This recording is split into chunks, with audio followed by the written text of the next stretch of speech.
اعوذ باللہ من الشیطان الرجیم، بسم اللہ الرحمن الرحیم۔ میں ہوں پروفیسر محمد عتیق رضا۔ ہم نے اپنے پچھلے لیکچرز کے دوران پرسنالٹی ڈیولپمنٹ کے حوالے سے بات کی کہ پرسنالٹی ڈیولپمنٹ میں آپ کے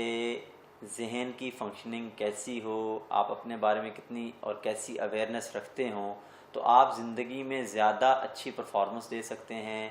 ایک سکسیزفل لائف گزار سکتے ہیں، ایک بیلنس لائف گزار سکتے ہیں،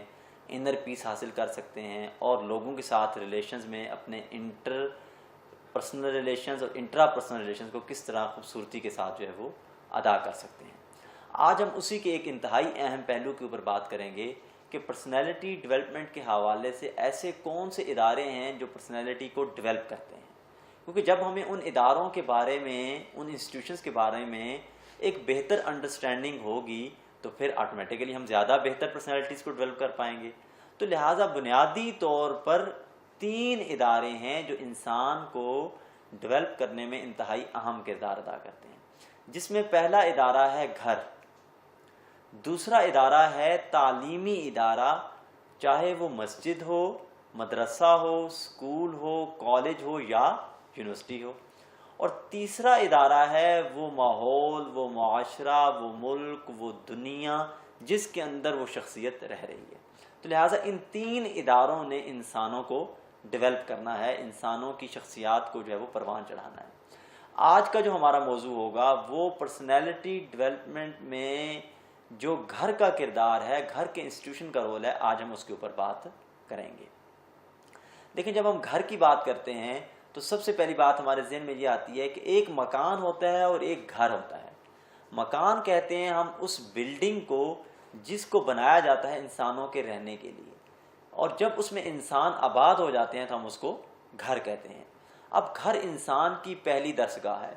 اس گھر کو چلانے والے جو 2 لوگ ہیں، بنیادی طور پر والد اور والدہ، ان کا جو پہلا رول ہوتا ہے وہ شوہر اور بیوی کا ہوتا ہے۔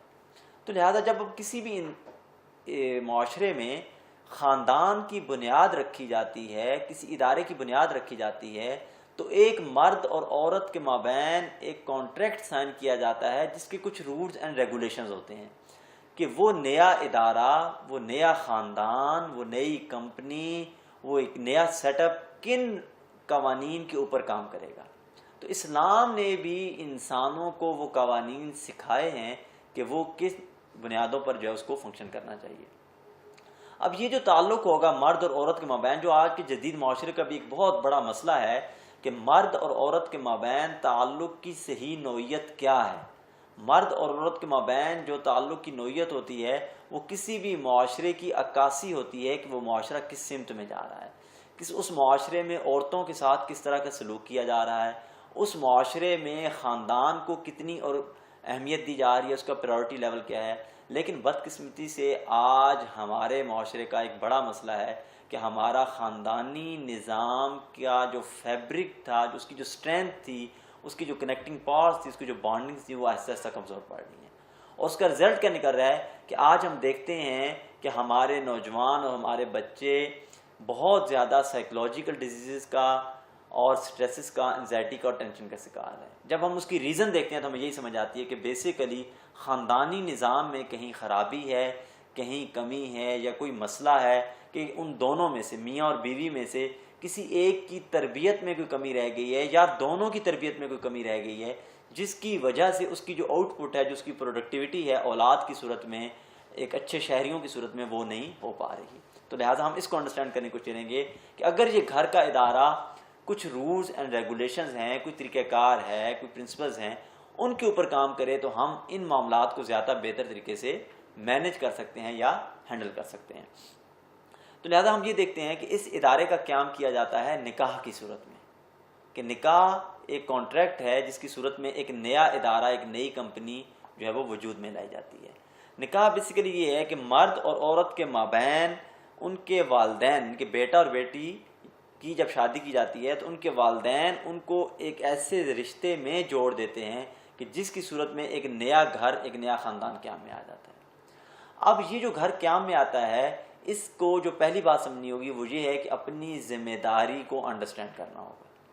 کہ آیا کہ ہم نے اتنی بڑی ذمہ داری، مرد اور عورت دونوں کو، یہ سمجھنا ہوگا کہ ہم نے سوسائٹی میں اب ایک رسپانسبلٹی لے لی ہے. اب ہم اس چھوٹی سی کمپنی، اس چھوٹے سے ادارے کی فزیکل نیڈز، اس کی انٹلیکچوئل نیڈز، اس کی ایموشنل نیڈز اور اس کی اسپریچول نیڈز کو پورا کرنے کی ذمہ داری نبھانے کی کوشش کریں گے. اور اس میں مرد اور عورت دونوں کو اپنا رول سمجھنا ہوگا. اس میں ایک اور بات بھی ذہن میں رہنی چاہیے کہ مرد بیسیکلی زیادہ تر فوکسڈ ہوتا ہے اپنی اچیومنٹس پر، یعنی کہ اس نے جو زندگی کا وہ پہلو ہے کہ جس کے اندر اچیومنٹس ہیں، جس کے اندر میٹیریلسٹک پہلو ہے، فائنینشیل پہلو ہے، ایکسٹرنل پہلو ہے، اس کے اوپر فوکس کرنا ہے. اور جو عورت ہے اس نے ریلیشنز کے اوپر فوکس کرنا ہے، اس کا بچوں کے ساتھ ریلیشن، رشتہ داروں کے ساتھ ریلیشن، ہسبینڈ کے ساتھ ریلیشن، سسرال والوں کے ساتھ ریلیشن، اس نے ان تمام کو مینیج کرنا ہے. تو لہٰذا دونوں کو اپنے اپنے فریم کو انڈرسٹینڈ کرتے ہوئے، بیسک رسپانسبلٹیز کو لیتے ہوئے اپنے ادارے کو آگے بڑھانا ہوگا. تو سب سے پہلی چیز یہ ہوگی کہ ان میاں بیوی کو اپنے ساتھ مل کے دونوں کو یہ ڈیسائیڈ کرنا ہوگا کہ ہمارا مستقبل کے بارے میں ویژن کیا ہے، ہم کس طرح کی پکچر فیوچر کی دیکھنا چاہتے ہیں، ہم اپنے ریلیشنز کو، اپنی فیملی کو، اپنے اچیومنٹس کو، اپنے بچوں کی تربیت کو کس طرح سے دیکھنا چاہتے ہیں. اگر والد کے ذہن میں کوئی اور پکچر ہوگی، والدہ کے ذہن میں کوئی اور پکچر ہوگی، تو اس کا لامحالہ نتیجہ یہ نکلے گا کہ بچوں کی پرسنالٹی ڈیولپ نہیں ہو پائے گی اور ہم ان کی شخصیت کی